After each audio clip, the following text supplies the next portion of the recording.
Someone once offered Dominic a choice. Take $50,000 guaranteed right now, or flip a coin heads 100,000, tails nothing. Mathematically, these are worth exactly the same amount, on average. A rational calculator would shrug and call it a coin flip either way. Dominic hesitated for almost a full minute, and the reason had nothing to do with the math. It had to do with something almost every human being on Earth carries around without noticing. Losing feels almost twice as bad as winning feels good. Today, we're talking about the single most cited finding in behavioral economics, a discovery that reshaped economics, marketing, medicine, and law, and won a psychologist a Nobel Prize in a field that wasn't even his own. By the end of this video, you'll understand exactly why Dominic hesitated over that coin, and you'll probably recognize the same hesitation somewhere in your own life you didn't have a name for until now. Act 1, the story. Let's follow how this actually played out for him, step by step, because the specific details matter here more than the summary. Dominic bought a stock at $40 a share. Not a huge position, meaningful but not life-changing. Within a few months, it had climbed to $65. On paper, a 60% gain. He remembers checking the price obsessively that week, the small hit of satisfaction every time it ticked upward. His financial advisor gave him completely standard, completely sound advice. Sell half. Lock in real, actual profit. Let the rest ride if he wanted to stay exposed to further upside.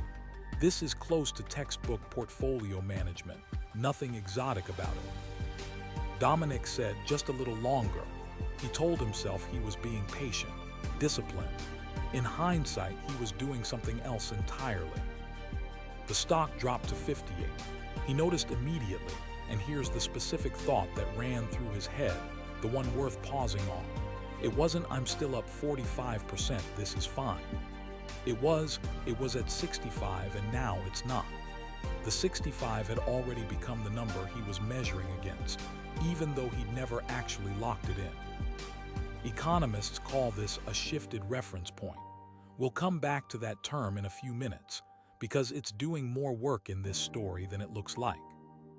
It kept falling, $50, $44. At this point, Dominic wasn't thinking about profit at all anymore. He'd have told you if you'd asked him in the moment that he was waiting for it to recover. But recover to what? Not to 40, where he'd break even, to 65. He was making a decision about real money today, based on a number that no longer existed anywhere except in his memory. It hit $38 below what he'd originally paid, an actual realized loss now, not just a smaller gain. That morning, hands actually shaking, he sold. He described the feeling afterward as something close to grief, not disappointment. Grief, the specific emotional register usually reserved for losing something you had, not for simply not gaining as much as you'd hoped. That distinction, grief over a loss versus mild disappointment over a smaller gain, is the entire phenomenon we're examining today, and it's not a personality flaw specific to Dominic.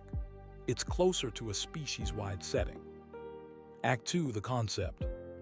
This is a textbook case of loss aversion, one component of a much larger framework called prospect theory, developed by psychologists Daniel Kahneman and Amos Tversky, published in a landmark 1979 paper in the journal Econometrica, one of the most cited papers in all of economics, written by two psychologists in an economics journal. That detail alone tells you how much this idea reshaped the field it landed in. Here's the finding stated precisely. The pain of losing a given amount is roughly twice as psychologically intense as the pleasure of gaining that same amount. Lose $100, register something like a 10 on an internal pain scale. Gain $100, register maybe a 5 on the pleasure scale. Identical number, wildly different emotional weight.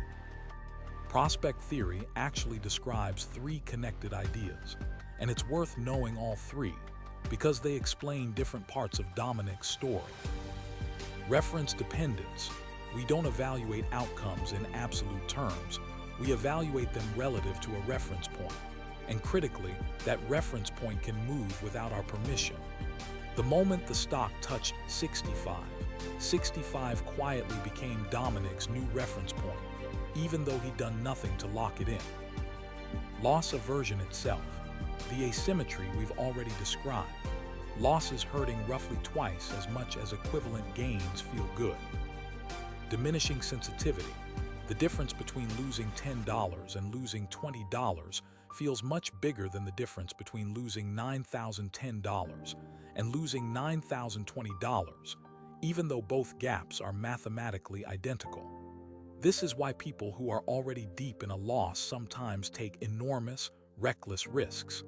Psychologically, the next increment of loss barely registers anymore. Put those three together, and you get exactly the behavior we watched: a moving target reference dependence, an oversized reaction to any move below it, loss aversion, and an increasing willingness to gamble as the loss grew larger, diminishing sensitivity. One more piece of context worth knowing. Amos Tversky died in 1996, 6 years before the Nobel Committee recognized this work in 2002. Nobel Prizes aren't awarded posthumously, so Kahneman accepted it alone and spent much of his acceptance speech talking about a partnership that, in his words, he considered the defining collaboration of his life. Kahneman himself passed away in March of 2024 at 90 years old, meaning the two people who discovered exactly how humans misjudge loss are both gone, but the finding they left behind has, if anything, gotten stronger with time. Act 3. How solid is this findings, really? Now, 1979 is a long time ago for a psychology finding to still be taken this seriously, and plenty of famous findings from that era have not held up under modern scrutiny. So it's fair to ask, does this one? Remarkably well, and this is worth dwelling on for a moment because replication is exactly the thing a lot of older psychology hasn't survived. In 2022, a large-scale global study set out to specifically test whether Kahneman and Tversky's original findings would replicate across different countries, cultures, and economic conditions. Researchers found roughly a 90% replication rate across the nation's study, an extraordinarily high number for social science, and one of the reasons prospect theory is treated less like an interesting theory and more like a reliable law of how human risk processing actually works. And this isn't confined to financial decisions made by amateur investors in a lab. A 2023 study analyzed more than 68 professional basketball games, NBA games stretching back to the league's very first season in 1946, and NCAA college games spanning more than a decade, and found that teams play measurably, statistically differently depending on whether they're protecting a lead or chasing one. Teams ahead late in a game make more conservative decisions. Teams behind take bigger, riskier ones. This is the exact same gain versus loss asymmetry Kahneman and Tversky described in 1979, showing up in the split-second decisions of professional athletes with millions of dollars and their careers on the line, not in a university lab with course credit volunteers. There's a real estate version of this too, and it might be the most relatable of all. Researchers studying home sales have repeatedly found something economists call nominal loss aversion. Homeowners will list a house for more than it's realistically worth and hold that price stubbornly, specifically when the listing price is below what they originally paid for it, even if the market has clearly, objectively moved since then, even years later. The house doesn't know what you paid for it. The market doesn't care. But the seller's internal reference point is still anchored to a number the world has already moved past. And there's a neurological layer underneath all of this. Researchers using brain imaging have identified measurable differences in activity in the amygdala and related threat processing regions that track directly with how loss-averse a given individual is. This isn't only a pattern in behavior that shows up in surveys and spreadsheets. It appears to be built into the physical architecture of how the brain processes threat versus reward. Act 4, how this gets used against you. Here's the part almost nobody talks about. Once a psychological bias is this well documented, it doesn't just sit quietly in academic journals. It gets built into products. Every countdown timer on a checkout page, every only 2 left in stock, every your cart is about to expire, every subscription that frames cancellation as you'll lose access to, rather than simply you'll stop paying for. These are not accidents of copywriting. They are loss aversion, deliberately engineered into the interface, because a person who believes they're about to lose something they already mentally have will act faster and more anxiously than a person who is simply being offered a new game. This matters for the same reason understanding any bias matters. The moment you can name the mechanism, it loses a huge amount of its power over you.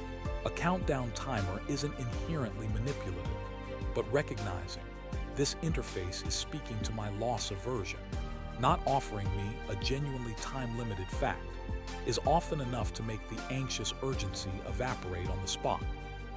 Act 5, what actually helps.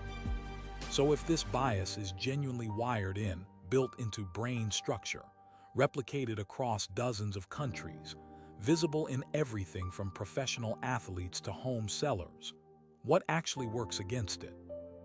Naming the bias out loud in the moment is the single most effective tool available.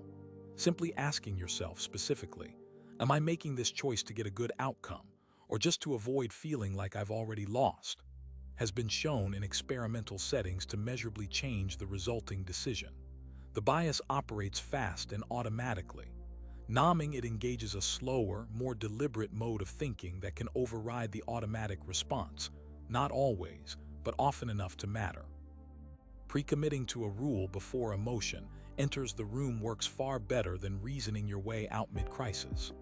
Dominic's advisor's original instinct, sell half at a predetermined target, decided calmly in advance, is a textbook debiasing strategy precisely because it removes the decision from the exact moment when loss aversion has maximum power over you. Decide the rule on a calm Tuesday. Follow the rule on a chaotic Thursday. Reframing the reference point itself is the deepest fix and the hardest one. Instead of measuring against the single highest point a stock, a house, or even a relationship ever reached, measure against where you actually stand right now and where you'd rationally want to go from here. The $65 high point is not a real, currently available choice. It's a memory. Treating a memory like a live option on the table is, in a very literal sense, where this entire story went wrong. And it's worth saying plainly, none of this makes the feeling of loss aversion go away. Kahneman himself, decades into studying this exact bias, said he never stopped experiencing it personally. The goal was never to stop feeling it. The goal is building a system sturdy enough to make good decisions anyway, while the feeling is still there, doing what it's always going to do. Dominic still invests. He does one thing differently now, though. Before he buys anything, he writes down in advance the exact number that would make him sell a figure, not a feeling. It doesn't make the fear of loss disappear. Nothing does. It's wired in too deep for that, built into brain structure that predates the stock market by a few 100,000 years. It just means the decision gets made by the version of him that existed before the fear showed up, instead of the version standing in the middle of it, watching a number fall. Losing will probably always hurt more than winning feels good. That was true for Kahneman and Tversky's original test subjects in the 1970s.